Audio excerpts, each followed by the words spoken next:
So thanks, Jodie. Thanks, everybody. Welcome. And my name's Bilal Alkhaffaf. I'm one of the bariatric surgeons here at Salford Royal. And this evening we'll be covering a number of topics, primarily focused around the different types of weight loss surgery and beginning to tease apart some of the considerations that you might think about when choosing which of the different operations or which of the different approaches might be best suited to you. And then we'll have a question and answer session at the end. I'm sure I'll be happy to take any questions. So some of the things that we'll be talking about, I just want to briefly provide some context. And we'll talk about what is obesity and how we treat it, because I think whenever we talk about the options, it's always important to have some perspective, some context, and that allows us also to relate back to some of the things that we've talked about at the beginning of the talk. We're going to be talking about the different types of weight loss bariatric surgery procedures, not only the procedures that we offer, but I think as part of a holistic, comprehensive approach, we should talk about some of the other options that aren't necessarily involved in the NHS and why they may be useful or may not be appropriate for people, certainly who are taking part in the webinar. We will talk about success after bariatric surgery. That's a common question that I do get asked, in addition to some of the benefits and the risks, complications. And as I said earlier, we'll be talking about how to perhaps begin to choose some of the options so that they are most suited to you and your unique situation and set of circumstances. So obesity is a chronic and complex condition, and our understanding of obesity has changed significantly over the last few years, certainly over the last 10 or 15 years. From a medical perspective, someone has obesity if their body mass index or BMI is 30 or more. BMI considers a person's weight in relation to their height, and a normal BMI is between 18.5 and 25. Now, body mass index is a tool which was developed some 30 odd years ago based on a group of North European people, mainly around the Netherlands.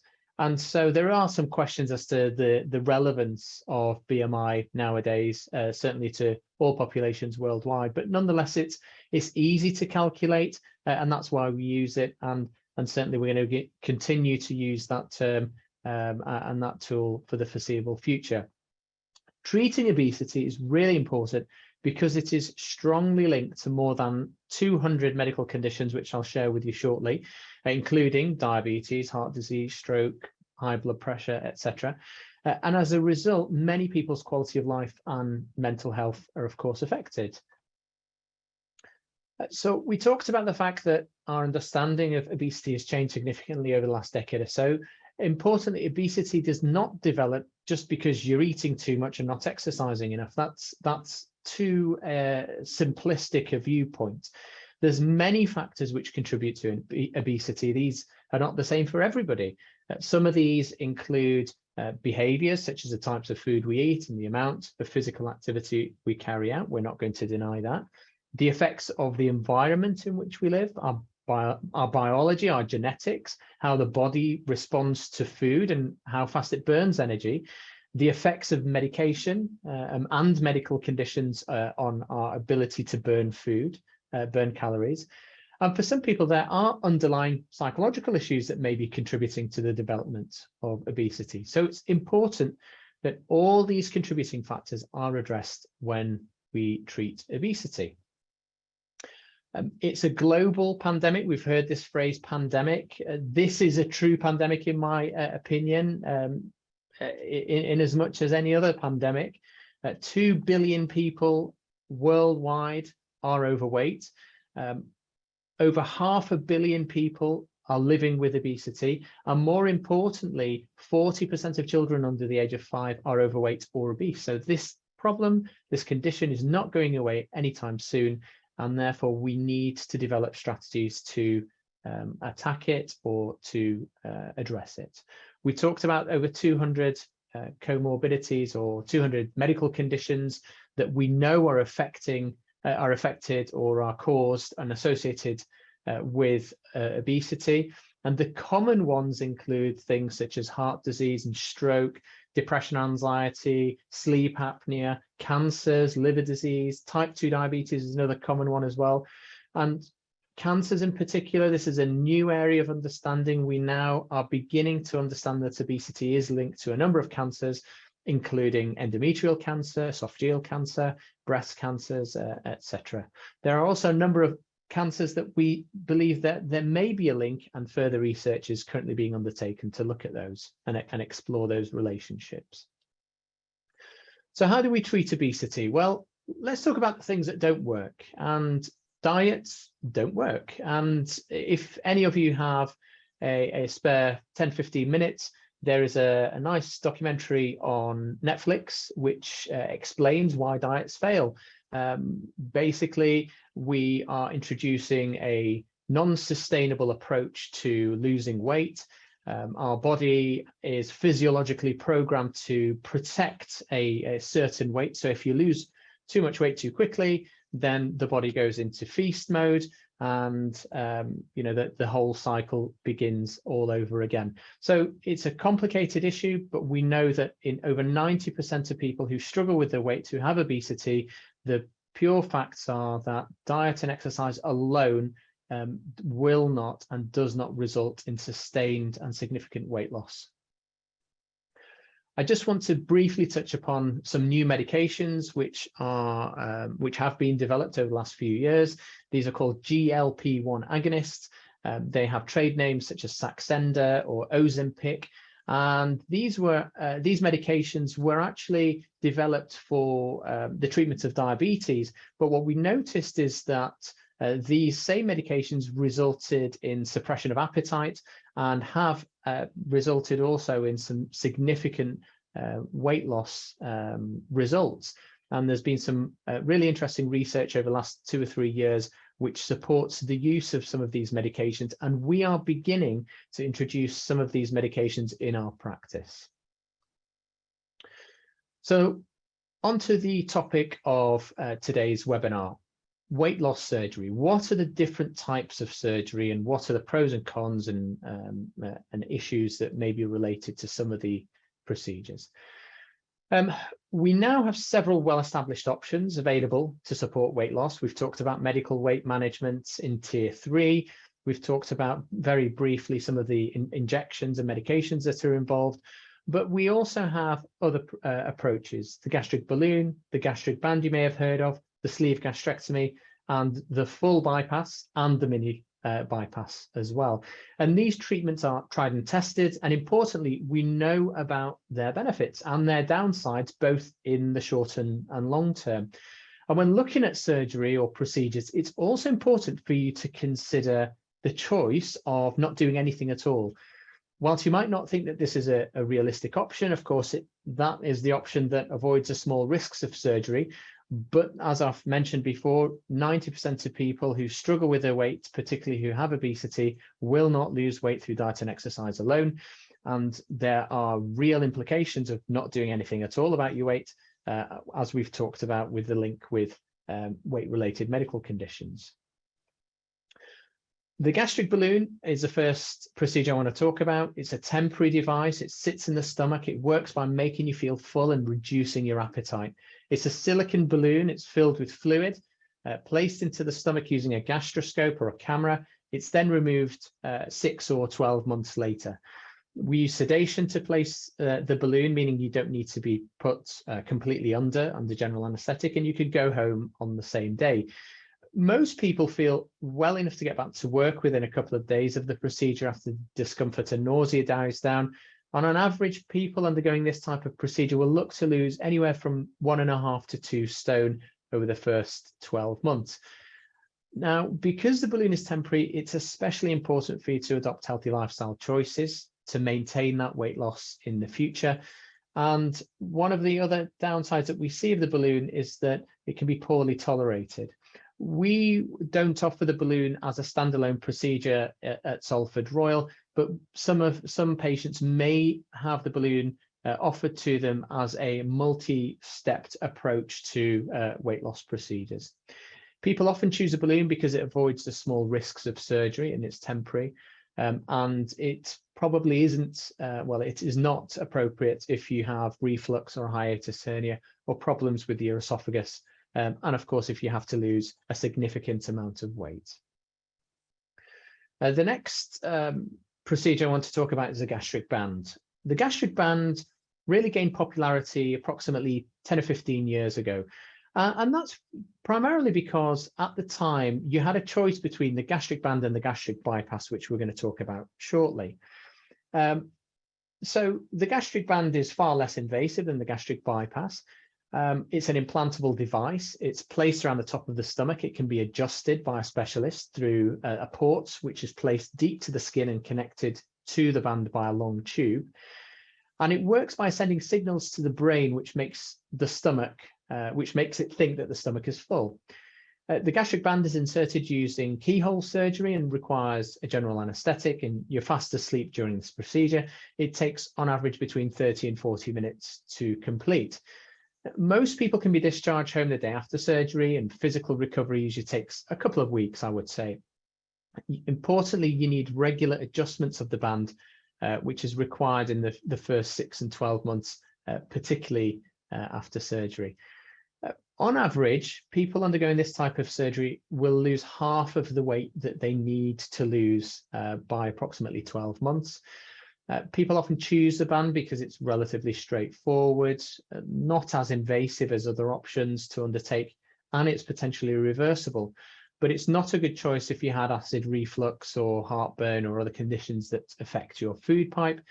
And we also know that the gastric band is associated with a lot of downsides and complications, which are now only just coming to the fore, resulting in a lot of gastric bands having to be removed. And again, at Salford, we don't offer the gastric band as a standalone procedure. The sleeve gastrectomy is a permanent procedure which involves removing 2/3 to 3/4 of your stomach. And it leaves you with a long, narrow stomach, the shape of a banana, and it works in 3 ways. Firstly, because your stomach is smaller, you feel fuller quicker. Your appetite is reduced because the part of the stomach that we remove is a part that produces the hunger hormone, which we call ghrelin. And importantly, we know that there are powerful hormonal and biochemical changes that occur in the body that promote weight loss as well.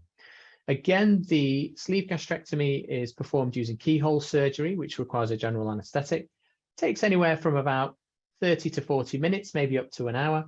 And most people can be discharged the day after surgery or the day after that. And again, recovery usually takes approximately 2 weeks.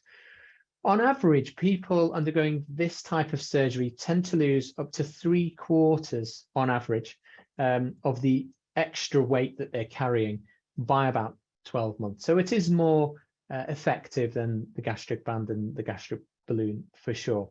People often choose the sleeve because it's a relatively straightforward procedure to undertake. It results in significant and sustainable weight loss. It also has fewer short and longer term issues that we might sometimes see with the bypass. And this is primarily the reason why it is the #1 performed procedure anywhere on the face of the planet. I would say at least 80% of all bariatric surgeries are now sleeve gastrectomy from around the world. And finally, I want to talk about the 2 types of gastric bypass procedures commonly offered, certainly by us. This is the full or the Roux-en-Y gastric bypass, first and foremost, and that's a permanent procedure which involves making a small pouch out of the top of the stomach, about the size of your thumb. We then cut the intestine and join this up to the new stomach pouch so that food and drink bypasses the rest of the stomach and the first part of the small intestine. The other type of bypass, the mini bypass, also called the single anastomosis gastric bypass, is also a permanent procedure. It involves making a longer pouch from the top of the stomach. Again, we then join the small intestine to the stomach pouch so that food and drink passes or bypasses the rest of the stomach and the first part of the intestine. Now, in the full gastric bypass, we make 2 surgical joints. The mini gastric bypass, we make 1 surgical joint.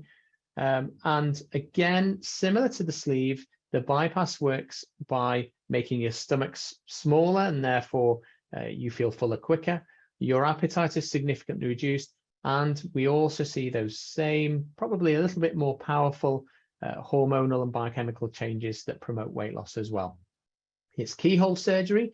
It takes anywhere from 1 to 1.5, maybe up to 2 hours to perform. And again, most people can be discharged the day after surgery. With the bypass, you probably will see a little bit more weight loss compared with the sleeve gastrectomy. And people often choose the bypass if, for example, they have more of the conditions which we term the metabolic conditions, such as type 2 diabetes, hypertension, high blood pressure, high cholesterol, or really bad heartburn and acid reflux. And that would be the procedure of choice for those conditions. So when should you consider surgery? Well, most of you are on tier 3 weight management, you're on that journey already, but there are already well-established criteria for bariatric surgery. And for most, this is a body mass index of 40 or more. But if you have a medical condition related to your weight, which will benefit from you losing weight, then that criteria is reduced to 35. We also know that new onset diabetes and a BMI of 30 fulfills the criteria. And because of genetic predispositions and genetically linked or associated conditions, if you are of a South Asian ethnicity, the national guidelines says you can remove another 2.5 points from your BMI.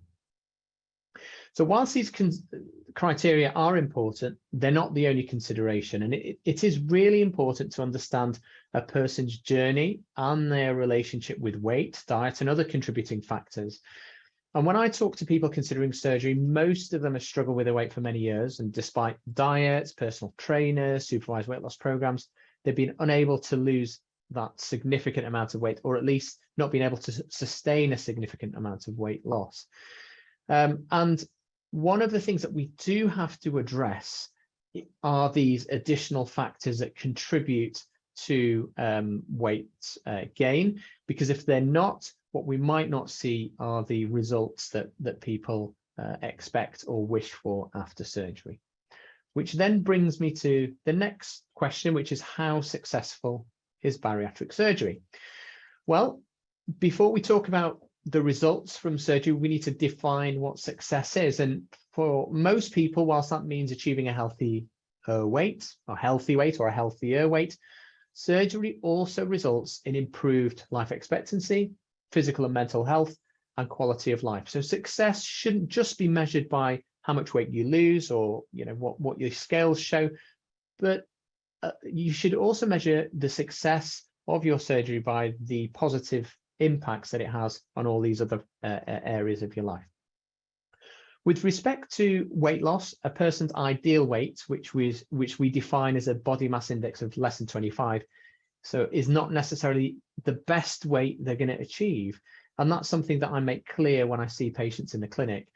And there's lots of reasons for this, including the amount of weight that you have to lose. Obviously, if you've got a lot of weight to get down to a BMI of 25 to lose, you're less likely to be able to achieve all of that weight loss. But importantly, the main factors include the degree to which you adopt the healthy lifestyle choices, such as improved nutrition, improved physical activity, which will of course become much easier as you lose weight, but will also be easier through the support of our wider team. We know that younger people tend to lose more weight than older people. We know that if you have a close relative who's lost a significant amount of weight through weight loss surgery, you're more likely to lose a significant amount of weight similar to them.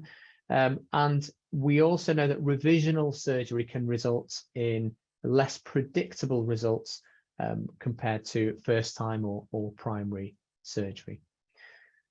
Another important consideration is the type of surgery that a patient has. We've briefly talked about the amount of weight loss that can be achieved through the different types of surgeries. And so, you'd expect more weight loss with the bypass than the sleeve, than the band, than the balloon, than the injectable medications as well.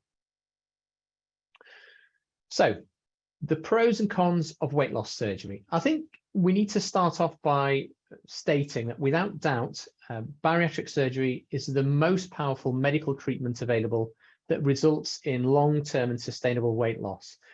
However, there are lots of other important benefits. We've talked about life expectancy. We've talked about improved quality of life, well-being, and mental health. We also know that bariatric and weight loss surgery has been proven to improve or even completely reverse the effects of conditions such as type 2 diabetes, high blood pressure, high cholesterol, fatty liver disease, sleep apnea, infertility. Some cancers such as endometrial cancer can be cured through bariatric surgery as well. So whilst most people consider bariatric surgery to reduce their weight, there are many other health benefits which can be achieved. With regards to the complications, I want to start by saying bariatric surgery is extremely safe. It is very safe. It is performed using keyhole surgery techniques, whereas maybe 20, 30 years ago, it was used, we used to use open, big cuts to the tummy. And that results in you being able to be discharged home pretty quickly and make a good recovery. We don't underestimate, or we're certainly not complacent about the fact that this is surgery. It does carry with it some small risks. And certainly the three big areas that I generally talk to people about are, and that patients often ask me about, are, number one, the risk of dying from a complication. That is very small. I would probably estimate that to be less than 1 in 1,000, and it is extremely rare. The risk of poor healing, such as the staple lines not healing properly or the surgical joints not healing properly, that is approximately less than 1%. And the risk of you requiring further treatment to correct a problem which has come about as a result of surgery is approximately less than 5% for the bypass and less than 3% for the sleeve gastrectomy. So how do you choose procedures for yourself? What is the best procedure for you? So I'm going to compare some of the procedures that we've talked about. I'm going to include the ones that we don't offer, because I think it's important that you have a comprehensive and a broad understanding of all the options. So when we look at the benefits, we've already talked about the fact that there are differences in the amount of weight loss that can be achieved through different operations. So bypasses certainly will result in the most weight loss. However, very close behind the bypass is the sleeve gastrectomy, and then the band is far less effective, and then finally the balloon. We talked about improvement in health or weight-related medical conditions. We know that 80% of patients who have diabetes who go on to have a bypass will achieve improvement in their diabetic control, with approximately 50 to 60% achieving full remission, which is really astonishing. That is slightly reduced by the sleeve gastrectomy, and again with the band. In addition, we see the blood pressure is better controlled with the bypass, and then the sleeve, and then the band in a reducing fashion at a reducing rate. We've talked about the risks of dying as a complication is extremely rare, but I do need to kind of share that with you. We've talked about the risk of needing additional treatment in the early phase. When we talk about complications and risks, we always need to talk about short-term and long-term risks. The main longer-term risks with the bypass, because of the way in which we perform the bypass, is that you are exposed to more nutritional problems. With the sleeve gastrectomy, there may be an increased risk of heartburn and reflux, which is why if you already have heartburn or reflux symptoms, we would not routinely offer you a sleeve gastrectomy. And again, that stands for the band and the balloon. When we sit down and talk to you in the clinic about the different types of surgery or procedures, we will not just read off a list of, pros and cons, and there you go, make a choice. It's a lot more refined, a lot more nuanced, a lot more detailed. There may be people who have a sleeve gastrectomy who have heartburn but can't have a bypass because they've had previous surgery in the past, and therefore it's better for them to have a procedure which reduces their weight And although it might expose them to the risks of heartburn and reflux, but because we know that the overall benefit will be a positive one, we may go for that in that scenario. So we are nuanced. We are, we do take lots of different factors into consideration when going through that decision-making process with you.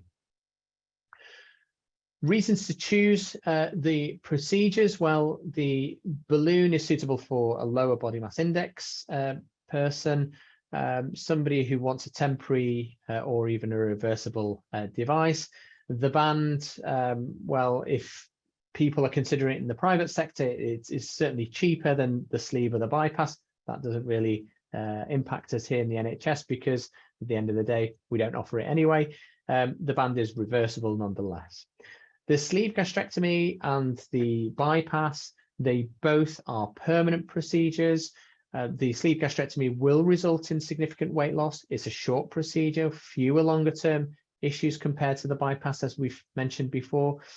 But the bypass, we would generally use the term gold standard. And why we use the term gold standard? Because it's the one against which, it's the operation against which we compare all other procedures. It's the one that we've been doing for the longest. We've been undertaking the bypass for probably 60 years or so, and it results in the most weight loss. However, we also know, as we've said before, that it can result in issues with nutrition, and it is more invasive and has a slightly higher risk profile as well. Reasons to avoid these procedures. Well, if you've got heartburn or reflux, or if you have a hiatus hernia, then you shouldn't have a balloon. Similarly, you shouldn't have a gastric band if you've got heartburn or reflux, or your esophagus doesn't work properly. The sleeve gastrectomy, again, in principle, if you've got reflux, heartburn, or a condition called Barrett's esophagus, where there's changes to the lining of the esophagus, you shouldn't be having a sleeve gastrectomy. And if you've had a significant abdominal surgery, which may result in a lot of adhesions or scar tissue, again, the gastric bypass is probably one to avoid. So I'm going to end with some key messages. Number one, we know that our understanding of obesity has changed. It is not a personal choice, and there's a lot of work that we have to do to try and change the stigma, not only amongst the wider population, but amongst ourselves within the healthcare profession. I'm sure everyone's come across, news and just negative vibes and a poor understanding and ignorance from healthcare professionals as well. The management of obesity is not just about losing weight, but it's about an overall improvement in your health. As a result, treatments need to address the underlying root causes. We've talked about what they might be, and the fact that this is not just a case of you need to exercise more and eat less. Success is very different for every individual. Some people may be purely interested in weight loss for the sake of weight loss. Some people may wish to pursue weight loss surgery because they want to pursue IVF or fertility treatments, or need to have a knee replacement or some kind of other procedure that they can't have because of the fact that they are struggling with their weight. And finally, your best weight may not be your ideal weight. And what we mean by that is your ideal weight of a body mass index of less than 25. That may not be ever achievable, and that might not be genetically what is achievable for you, and therefore that should not necessarily be the marker of success or failure. Thank you very much, and I'm happy to take any questions that you have. Thank you, that was brilliant. Do you want to stop sharing the screen and then you can see the whole panel?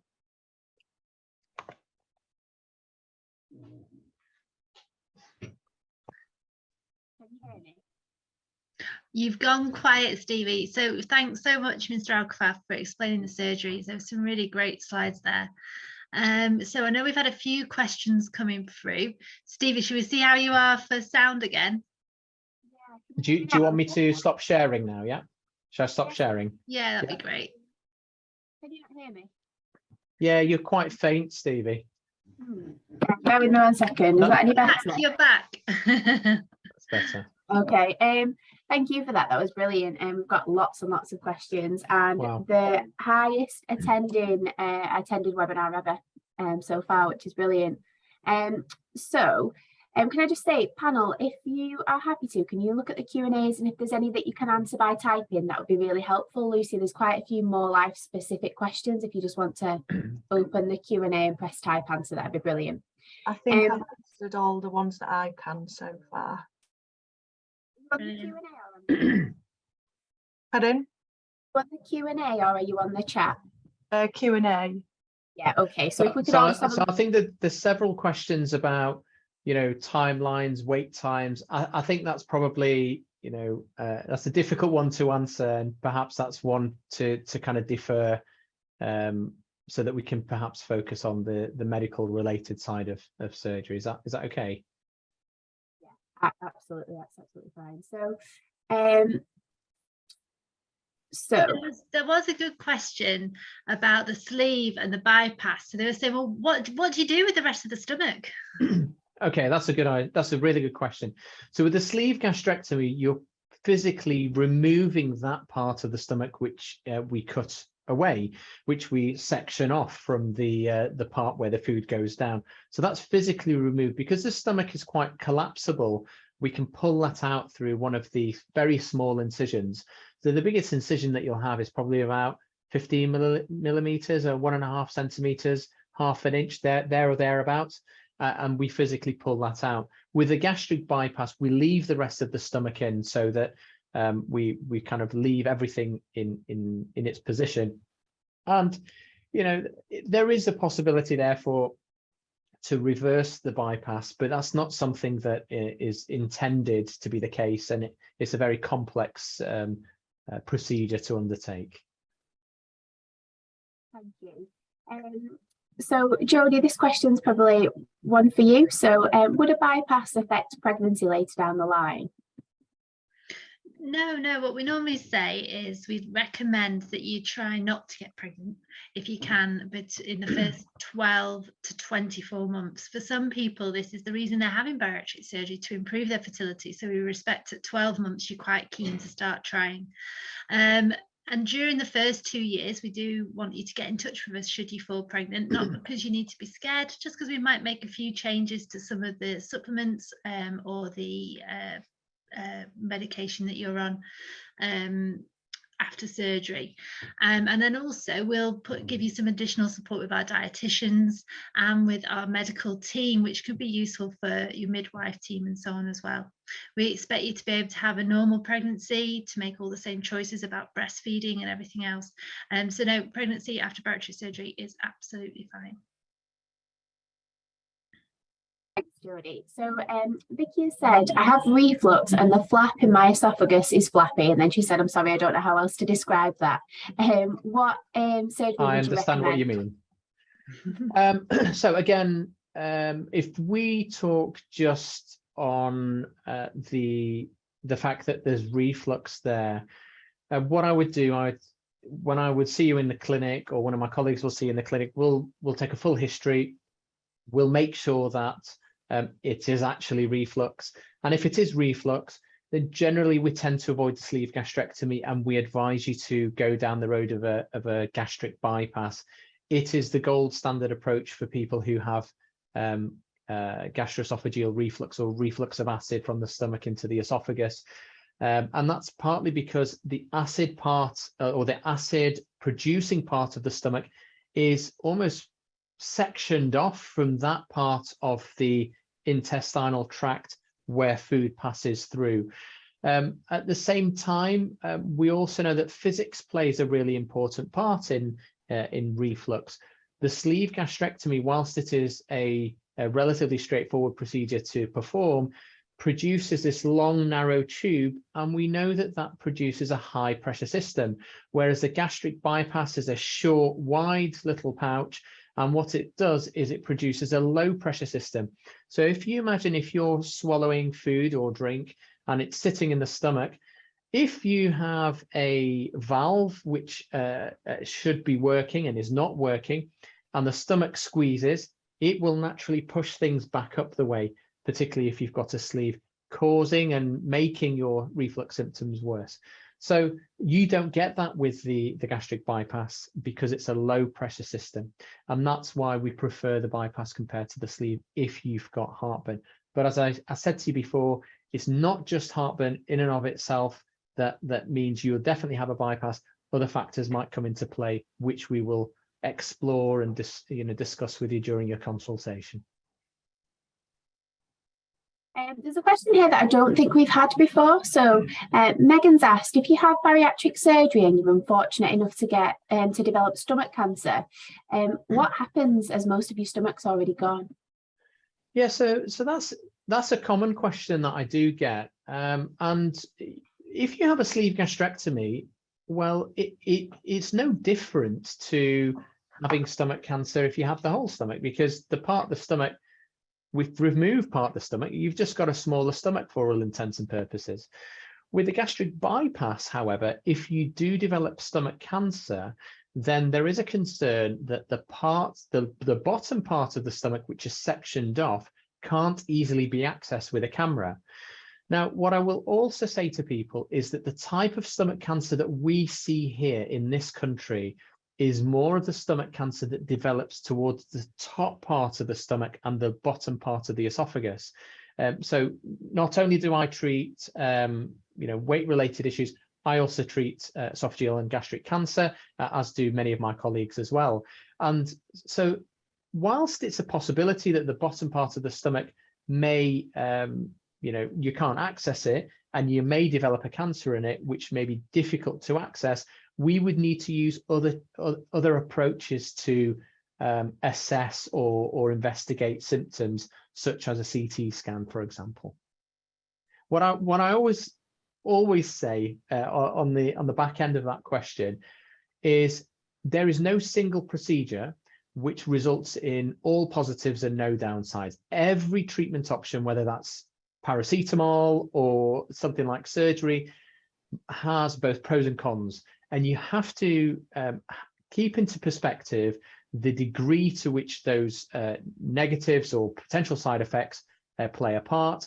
We know that the benefits of bariatric surgery are huge, they're massive, and they completely outshine any of the potential downsides that are associated with it. So whilst there is a potential for you to develop, gastric cancer, it is very rare, and you're more likely to develop weight-related medical conditions if you don't do something about your weight.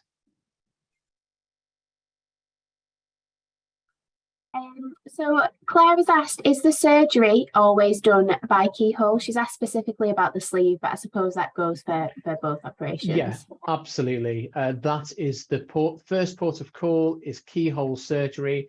There may be some extenuating circumstances during the procedure whereby there's a small risk of a complication, and therefore we would need to convert to open surgery. The risk of that happening is less than 1%.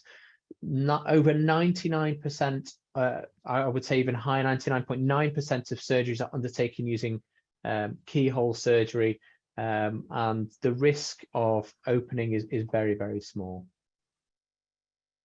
There was a question as well I saw before where somebody was saying that they can't have general anaesthetic, and therefore could they be considered for surgery. And our surgeries are done under a general anaesthetic, and if you're in your weight management service considering bariatric surgery, it may be a good idea for your team to write to our anaesthetists, and then they could perhaps assess you so that we really understand what it is about a general anaesthetic you can't have, so that you really know what your options are through this process. So definitely talk to your tier 3 service about this.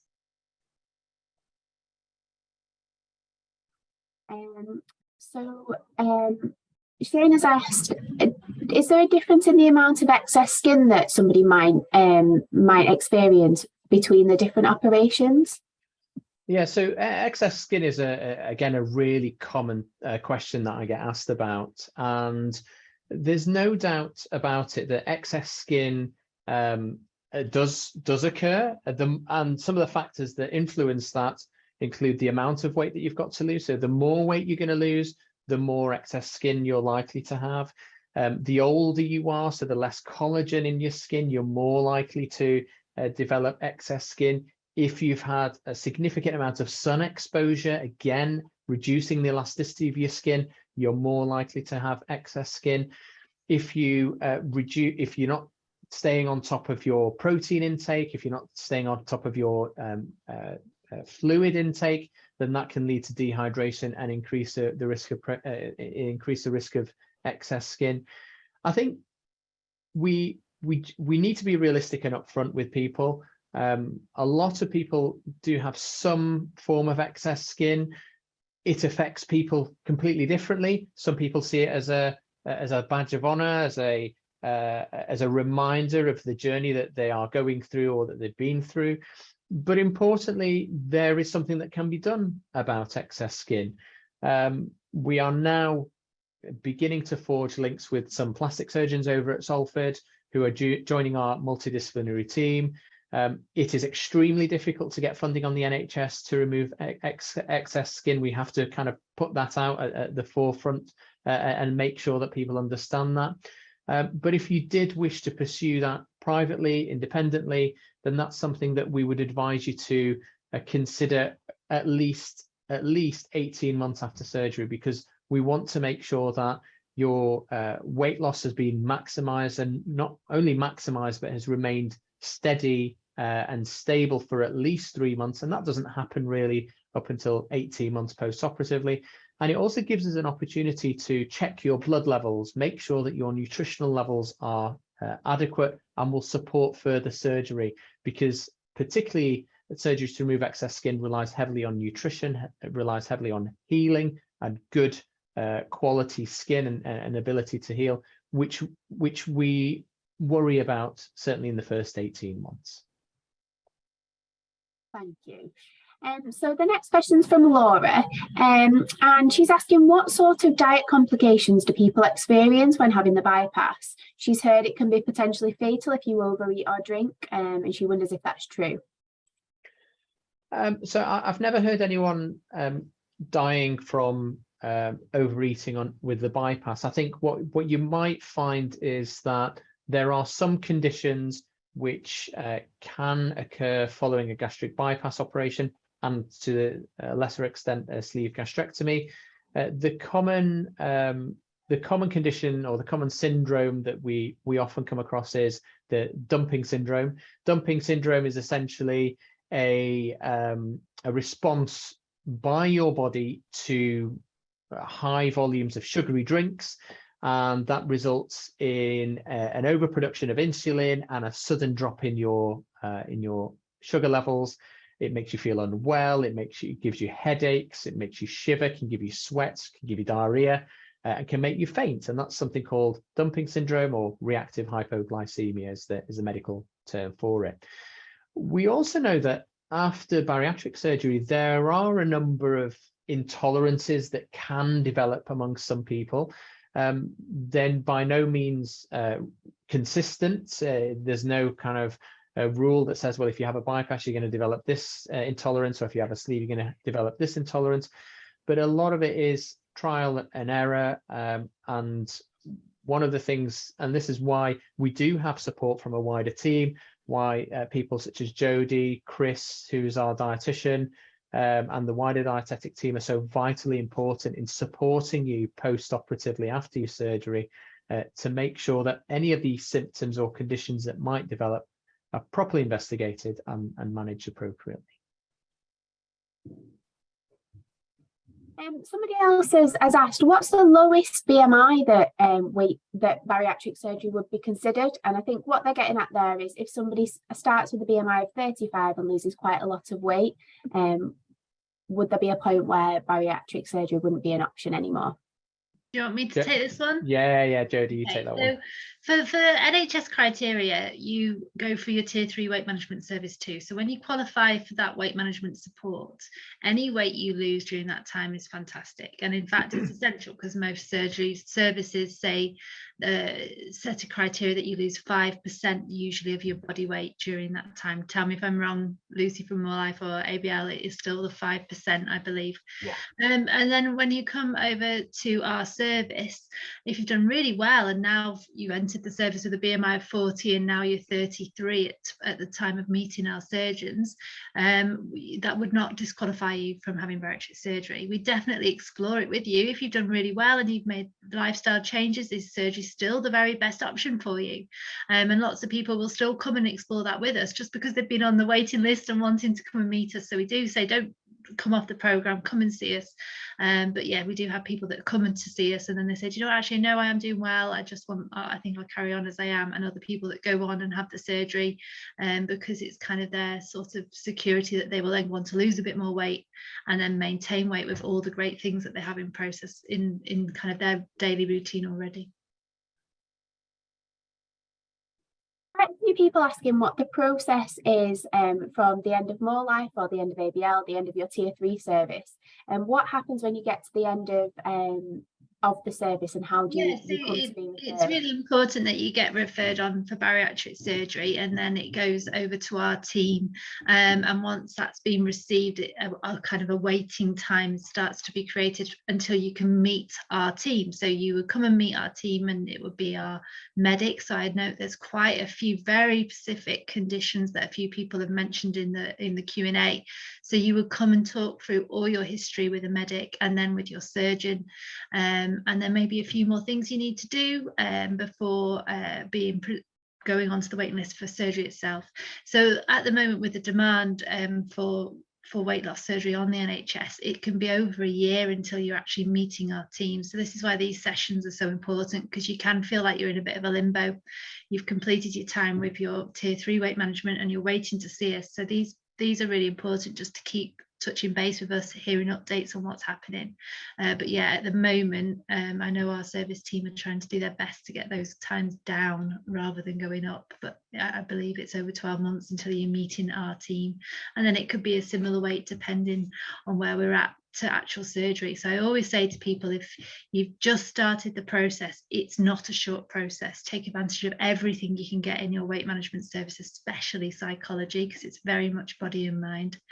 If you've been introduced today and you go along swimmingly with all the program and you're referred over to us and then you meet your surgeon, that whole process could be around 3 years. And I think you have to manage those expectations realistically, because it can feel your anxiety levels, if you're expecting something to happen and all the time, can go right up, and that's very hard. So I think if you have a good understanding that it is a long process from the offset, and then taking everything you can going along, then hopefully we'll get to you as soon as we can, but it is a long way at the moment. Just from an ABL point of view, and then Lucy, if you want to come in with the end of your service process, at ABL we would book you in for a bariatric review. That's an hour-long appointment. We will assess to see where you're at from the beginning of your journey to now. We need you to really have done your research on the surgeries, make sure you know what you want and kind of how this will affect you long term. We'll then take the findings from that meeting to our MDT, and the MDT, the people around that table, will make a decision as to whether you're ready to be referred at that time. And then from there, we'll request information from your GP and make the referral if you've been signed off. And then you're in Salford's hands. So Lucy, I don't know if the process is the same for you, but there's quite a lot of questions asking around the end. Yeah, so I believe it's a similar process. I'm more involved in sort of the triage side of things, but from what I understand, it's the same process, but the criteria would be losing 5% of your body weight, attending at least two bariatric information sessions, and attending all of your More Life sessions. So I think it's about 80% of your sessions that you need to attend, and then from that point there would be a bariatric review with the MDT to kind of look at all of that and whether they would be eligible for a referral. Oh, your volume just cut out, but it's come back now. Yeah, I think my laptop needs retiring, to be honest. So this next question's from Hannah, but she just wants to get an idea of what eating and drinking would look like long term. So for example, 5 years in the future, what size portions could she expect to be eating? Will she ever be able to drink fizzy drinks again? Will she ever be able to go out for a few drinks on a social occasion? Anything like that? I think what's really important is, in order to sustain weight loss in the future, we have to encourage behaviors which are going to be sustainable. And if surgery was going to restrict you to a life of fluids only, then I doubt that we'd have the long-term successes that we see. So there is no harm in practicing moderation, and we do give some advice regarding certain foods and drinks that we try to avoid the high-calorie drinks, try to avoid the fizzy drinks, because we do know that they continue to fizz inside your stomach, and there's a concern that it can lead to stretching of the sleeve, stretching of the stomach. There is a concern that if you just have one here, then it'll be one there, and before you know it, you kind of fall back into your bad habits. But having the odd, fizzy drink here and there, I don't see that as a problem. I don't know, Jodie, do you have any other? So yeah, so we obviously we have our dietitians on our team, and with things like dumping syndrome, diet, nutrition before and after surgery, there are links that you can access through the chat and through the Facebook group, so you can really get a good understanding. But no, Mr. Ackles is correct. Life is life. Food is incredibly social. Hopefully you will be back to having a steak, chip and salads at some point, but it literally will be half a steak, maybe 4 chips and some salad, because that's the capacity of a meal, and that's what we want you to keep it to. Things like fizzy drinks will make you feel incredibly uncomfortable. They're inevitably normally quite sugary, so we don't want you to get dumping syndrome. And again, as Mr. Alkhaffaf says, it's those life changes, getting rid of those kind of processed sugary foods that are a real problem for obesity. So there are big lifestyle changes to make, and I think that they're the things that you're concentrating on now. So if you can switch out your Diet Coke, you might notice that, oh, that 5% seems very easy all of a sudden. Even though it says it's diet, these things still processed and still have big problems for weight gain as well. So it's a bit of a learning curve. For some people it's not much at all, because they may have been with Slimming World for ages and they've got good cooking skills. They just seem to maintain this obesity weight rather than being able to dent into it in a meaningful way. So yeah, absolutely, diets are modified for after surgery, but at the same time we want you back to a full diet.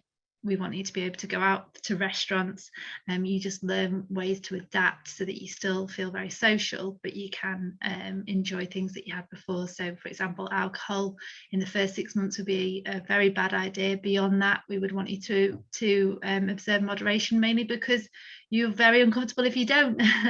And it can cause serious problems if you start to drink a lot of alcohol after surgery with your stomach as well. So there's lots of additional advice that we'll give you along the process, and things that you can link into as well. I'm really mindful that Mr. Alkhaffaf has spent most of the afternoon in theatre, and literally finished about 2 minutes before this session. So is there a closing question for him around surgery, Stevie? And then I'm happy to take a few more. I've seen one that I quite like. It's the question about age and surgery. So there's a number of people who have asked about age. Some people asked, is there a lower limit? What's the implications to having surgery done if you're in your 20s? What about the upper limit?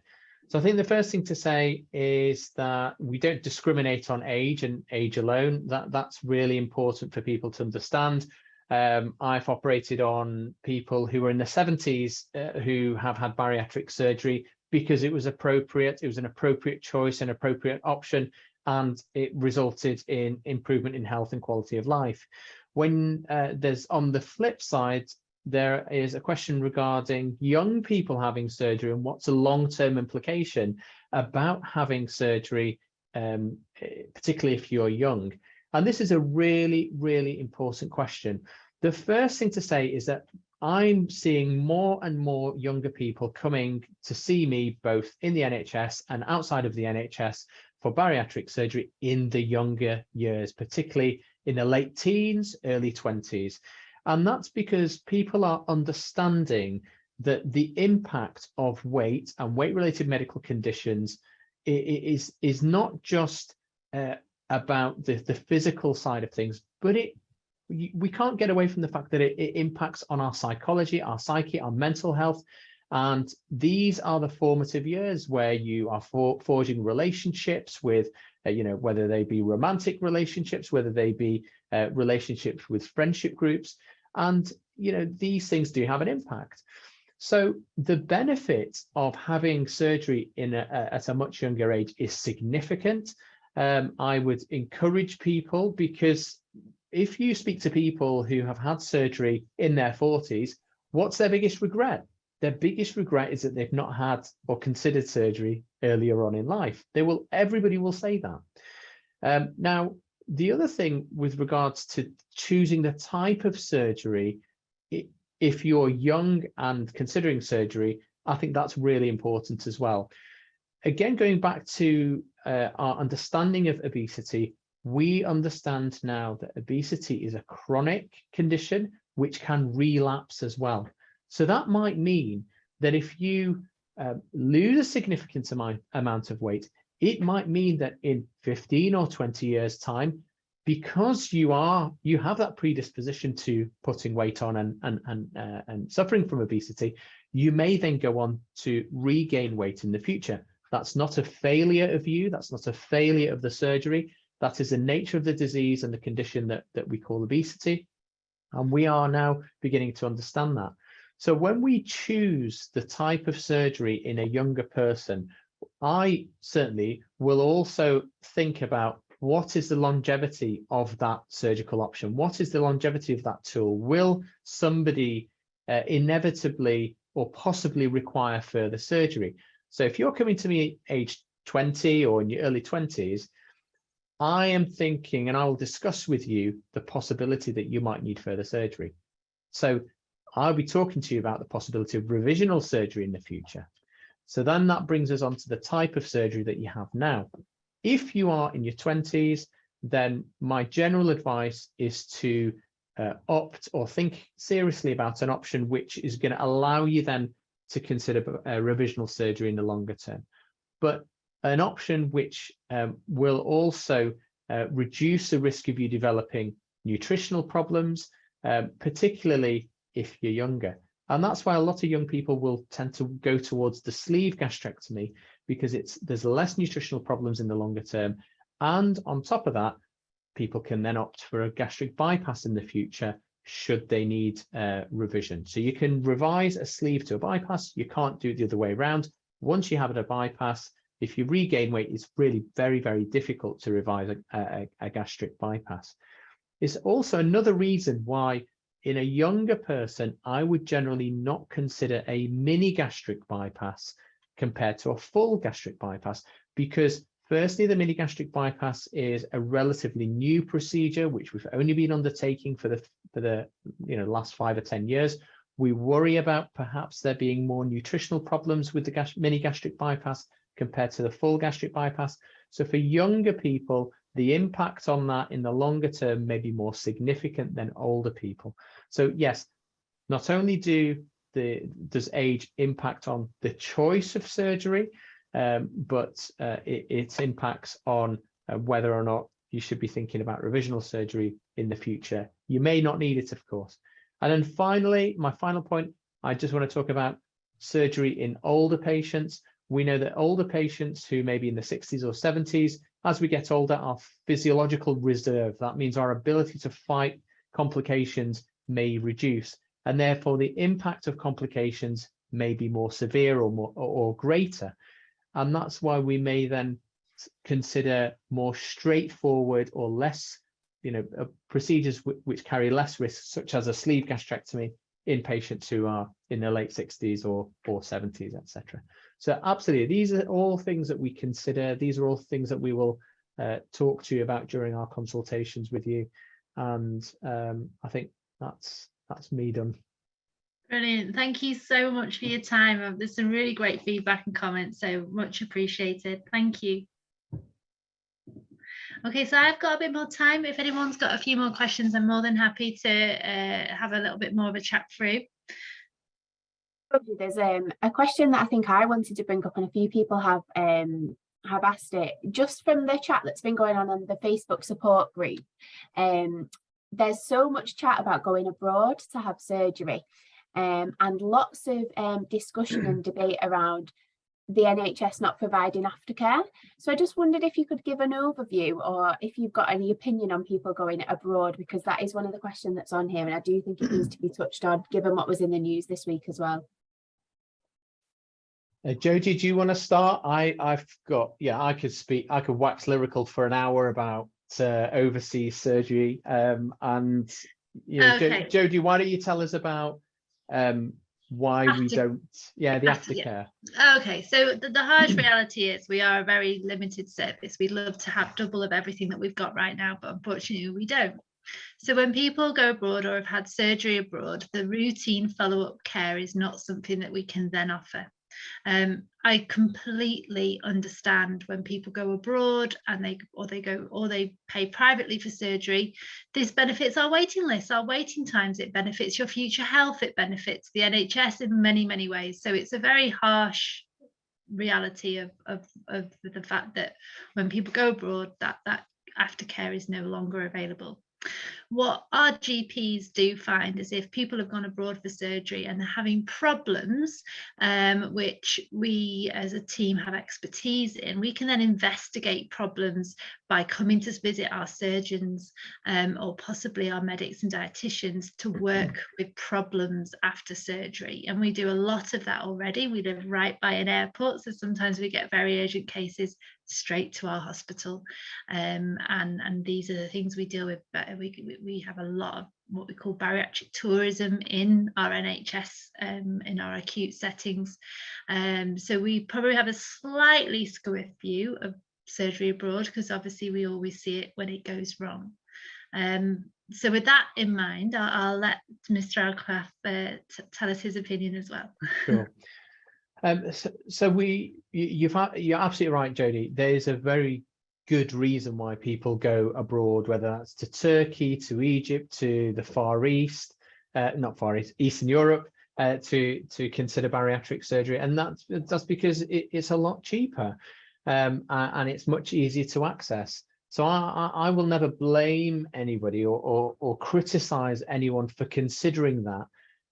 Because we've spent the last hour and a bit talking about how beneficial bariatric surgery is and how life-changing it is. So I would never criticize anyone from going abroad. What I would say is you have to, when you're thinking about where to have your surgery, I would say do your research.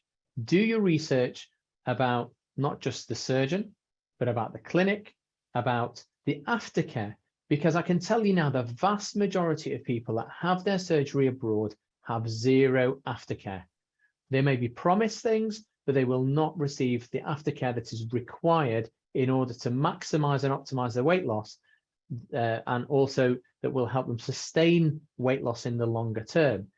Aftercare is as important as the surgery. It helps you deal with the underlying factors that contribute to the weight gain in the first place, and that will help you maximize and sustain weight loss in the longer term. So that is really, really important. From a surgical perspective, there are significant concerns with having surgery abroad.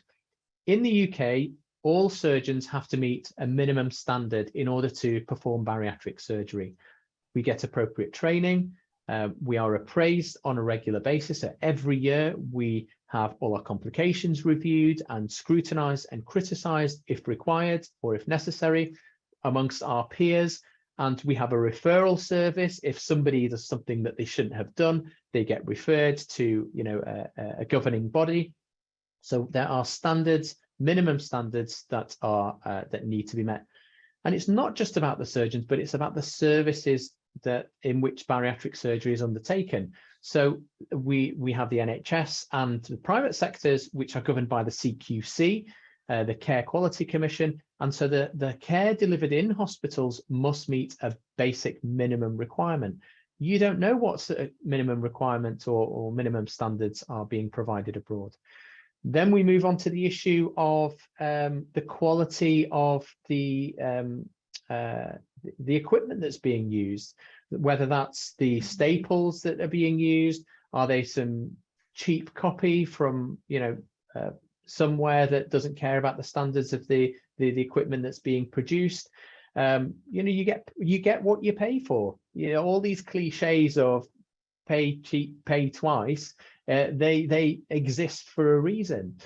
And then there is the obvious, the other obvious point, which when you top things up, quite often the service will advertise, well, £3,000 for a sleeve, all in. Well, that doesn't include flights, and by the time you've got your health insurance and you've got somebody else to come with you, you're not far off paying what you would do here in the independent sector. But importantly, you really have to think about what happens if you have a complication. We've heard a horrendous story this week, and I do not want to scaremonger, because as Jodie said, we tend to see a skewed view. I'm sure there are tens of thousands of operations being undertaken abroad. But that is, what if something goes wrong? How are you going to manage abroad? How are you going to communicate with the healthcare staff over there? How do you, think about the anxiety and the fear that even if you're not bothered about it yourself, what about your family?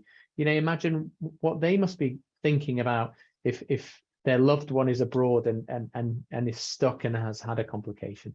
So there's really lots of good reasons to have your surgery here in the UK. The standards are fantastic.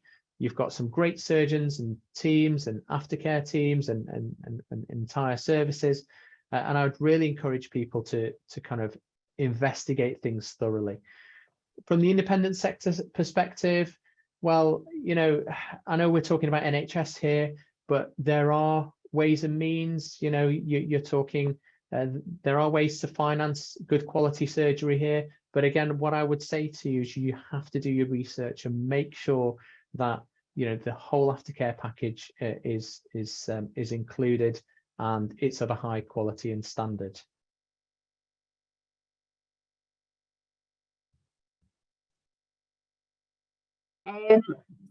There's so many questions. I don't really know where to start. So there's actually quite a lot of questions around what happens if somebody doesn't lose the full 5% in their tier 3. And I thought this was probably a good point to pick up, Jodie. So in tier 3 weight management, it's something that me and my colleague Chris, the dietitian, have had a big bugbear with, because if it was easy to lose weight, then and 5% could just drop off like that, that'd be fantastic. For some people, they find that incredibly hard, and that is why there's a multidisciplinary team meeting at the end. I think for most people with a modified diet, they can lose weight. So even if you're sticking with it for a period of time to get that weight loss to meet the criteria, that's the best you can do. It doesn't always seem fair, it doesn't always seem right, but talk to your dietitians. How can you get that calorie deficit? So it's that demand you're putting on your excess fat to convert, and that can take time. It doesn't necessarily happen overnight. So really over the period of time, it's those modifications that we're hoping will allow you to achieve that. This is a criteria set by the commissioners. And it's something that, despite some of our objections, which we've done science-based papers on and things like this, they have upheld. They have said, no, we need this. We need people to show willing. We need to understand that people understand what these diets are. So even though as a team of multidisciplinary professionals, we're not completely happy with that 5% criteria being there, the commissioners have said that that is what they want the weight management services to achieve, to then refer people onto bariatric surgery. So anyone who's struggled with that, and I think there was a lady right at the beginning saying, I've just had my review, I haven't lost the 5%, where do I go? That review should never be, you haven't lost your 5%, goodbye. It's like, right, let's get serious now. What can we do just to help you with this hurdle, especially if everything else is in place? So yeah, so really go back and explore that. Don't feel like there isn't any hope. Unfortunate, isn't it? Because that 5% criteria is very much a funding requirement rather than an ability to have the surgery. Yeah. So at ABL, for example, we might look at where you've not quite met some of the changes that we expected, what your weight is, kind of what we can do going forward, and we'd give you a short extension. So we might do a 3-month extension and then reassess later down the line, but you'd be much more closely monitored. You'd have much more contact with myself or Liam, for example, and we try and support you that way. But if somebody had lost 3.8%, 3.5%, and they'd done everything within their power to kind of make those changes, then it's our decision as an MDT to make that choice. So as long as you've got the evidence that you've made the changes, and you've got your monitoring diaries where appropriate, and you've shown us that you've increased your activity and you've made those changes, we can still refer, and it's managed on a case-by-case matter. So all is not lost if you don't quite meet that 5%. And Lucy, I don't know if you want to come in there from a more life perspective. I did see that question come up a few times, so it is something that I'm going to go back to my team just to like double check. But just from being in the MDTs and things, I know that where clients have sort of particular barriers and they're struggling to lose that weight, is we have got an MDT, and like Jodie said, sometimes putting in a bit of extra support to try and help people to manage that 5% weight loss, whether that will be some extra nutrition sessions. That's my kind of understanding of it, but I will go and double check and check in at the next one and just have a bit of a clearer answer for that. Yeah, Lucy, no, I think you're tapping into that. We do a sharing best practice with all our services that refer to us, and that is the case. That 5% does still stand. Yeah. Thank you. About post-surgery, if you binge eat post-surgery, can your stomach stretch? If you don't keep up with your healthy lifestyle, can your stomach stretch back to the previous size? So I think probably pertinent to answer those questions. Yeah, so binge eating is an illness in itself, something that cannot be addressed with surgery ever. And this is psychological. This is something you need therapy for, and something that should be identified before you're even on the pathway for bariatric surgery. Because as I say, considering surgery and having surgery is a journey, and if you've had binge eating in the past, like any mental health problem, it can appear again later in life, or something could trigger it again. And it's exploring your mental toolkit of what are you going to do when those triggers come. What have you got in place? What's your are you going to become like an amazing ninja warrior on Tetris and be getting ridiculously high scores because you're using that game as a crux rather than eating or whatever it might be? So there's lots of things that you would explore with your psychologist before you meet us. So if you know that binge eating is a problem, please don't ignore that. It wouldn't stop you having bariatric surgery once you've addressed it, and once you know that that's something that you've suffered with, and may well rear its head after surgery, and then you need to think about it. Binge eating with surgery is just completely counterproductive. Hopefully be very sick. You've got a small capacity, and if you just keep filling it up, it's just going to regurgitate out and be a very unpleasant experience. The type of pain you can feel in that area when it's sat heavy like a stone. People learn this when they're weaning surgery. After surgery, you have to kind of wean your newly formed stomach. As I famously normally say, it's like weaning a baby, and you've never had to think about that before because your parents did it for you the first time round. So you learn that one mouthful can be too much initially. So it's really understanding what you're signing up for before you're doing it, so you feel prepared so that you can do well with this long term. Somebody else has asked, can you stop weight loss once you've achieved your goals, or do you how do you manage that? Do you just continue to lose weight, or what happens there? Oh, go on, Jodie. No, you go for it. Yeah, I mean, it's very rare, firstly, that that's the situation. It's usually, if there's a complaint, it's that people haven't lost enough weight. That's generally the complaint. It's in very rare situations, the patients can go on to lose too much weight. However, that's usually due to an underlying problem that they have that will need to be managed by the medical team. Generally speaking, weight is lost in the first 6 to 12 months after surgery, most maximally after the first 6 months, and then much slower in the second 6 months. And what happens is those hormonal changes that we talked about, particularly in the sleeve and the bypass, will be elevated in those first 6 months and then begin to slow down. So by about 12 months, you will reach your plateau. Your body has an internal thermostat. It knows when to stop. Your genetics or your DNA will tell you, okay, that's it, that's enough, I need to stop there.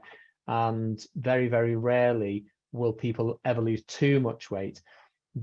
On the flip side, generally, if you lose too much weight, if you don't have an underlying medical condition, we all know that there is a very easy way to regain some weight, and we can work with the dietitians to help increase your calorific intake in a beneficial way, which doesn't result in you regaining too much weight. So, and again, once again, that highlights the importance of a good team on which you can rely and seek advice from. Thank you. So Irene has asked, will the surgeon fix any other issues whilst they're doing surgery? For example, she has 2 small umbilical hernias and was wondering if that'd be done at the same time. Yeah, so again, it depends on the magnitude of the surgery. It's not just related to umbilical hernia surgery. Generally speaking, what we would do if somebody has a hernia, we would not treat it at the same time. And there's a very good reason for that. If you treat a hernia and you are struggling with your weight, then there is a much higher chance that the hernia comes back again. So my approach is generally to not treat anything other than to do the weight loss surgery. There are certain other conditions. So, for example, if you've got really bad or symptomatic gallstones, that's a common one. I've read that in the questions. Then we might take your gallbladder out at the same time as doing weight loss surgery, because we know that you're symptomatic from that. But generally speaking, we would go in, do the surgery that we aim to do, because we also know that any additional surgeries do increase risk, and we want your surgery to go as smoothly as possible, with as a minimum fuss, so that you can make a good recovery.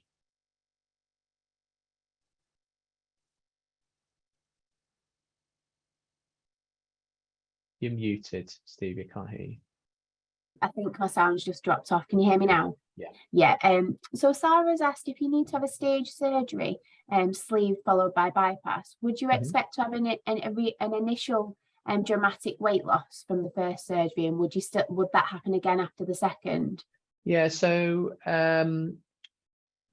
often when we list people for stage surgery, it's because their body mass index may be greater than 60 or close to 60, there or thereabouts.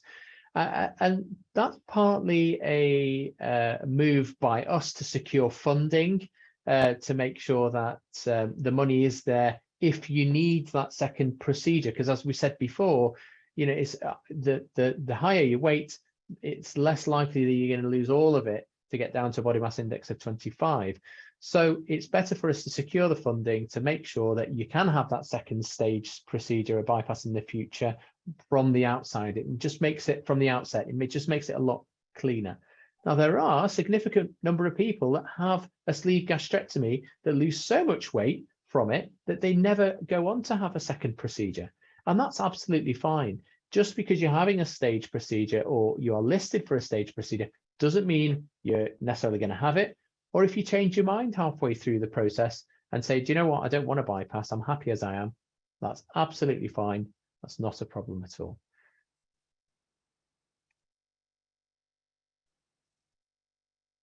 Apologies, there's quite a few comments saying my question's never answered. There's hundreds of them that I have to try and get through, so I'm really sorry. I'm trying to type as well. I'm trying to answer some questions. There's some questions that have been asked about 4 or 5 times, so I think if people go on to the answered questions as well, they might find that their question has been answered as well.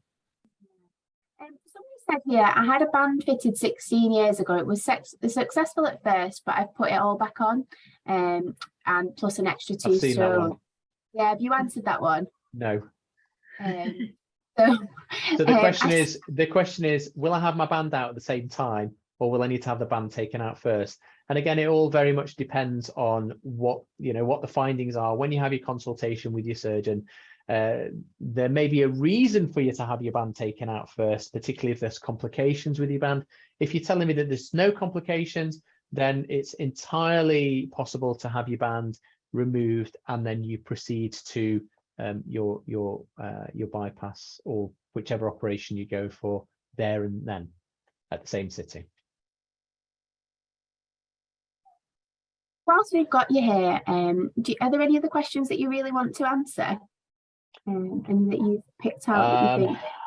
I mean, I could talk for another 2 hours, but I think what we could probably do, I'm happy. So there was one question specifically talking about complications, and I know we've not gone too much into the complications of surgery, so we could potentially talk about that at another time. You know, I'm happy to come back again and speak to people if they want me to.